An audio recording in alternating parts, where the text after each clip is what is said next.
Questo è un ferro conico che si utilizza per creare un mosso. La sua particolarità è che sulla radice è un po' più morbido, mentre sulla punta viene comunque un po' più stretto. È molto semplice, basta prendere una ciocca e girarla intorno appunto al ferro.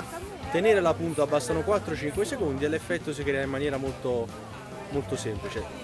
Questa fiera come le sembra fino adesso? Oggi è il secondo giorno. Sì, il primo giorno è stato, diciamo, essendo anche un giorno festivo, comunque più forte. Però ci aspettiamo comunque dei miglioramenti perché sta andando bene. È una bella fiera, un bel pubblico e diciamo che siamo fiduciosi.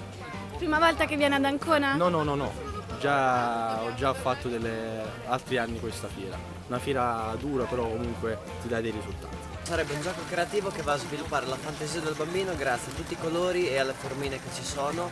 Puoi creare centinaia e centinaia di composizioni diverse, quindi tutti i scenari tutti differenti, alimentati tutti quanti da una batteria, una semplice stilo. Dopodiché fanno partire tutti gli ingranaggi e, come dicevo prima, la fantasia può creare tutto quello che vuole. La prima volta alla fiera d'Ancona? Sì, quest'anno sì. Saranno più o meno 6-7 anni che veniamo da Como. Gli ultimi 2 anni li abbiamo fatti al Passetto e poi negli anni ancora prima invece in Corso Garibaldi. Quindi mentre il Passetto forse è un po' dislocato, esatto, qui è Corso Garibaldi, sicuramente sono posizioni centrali, quindi il passaggio c'è, la gente c'è.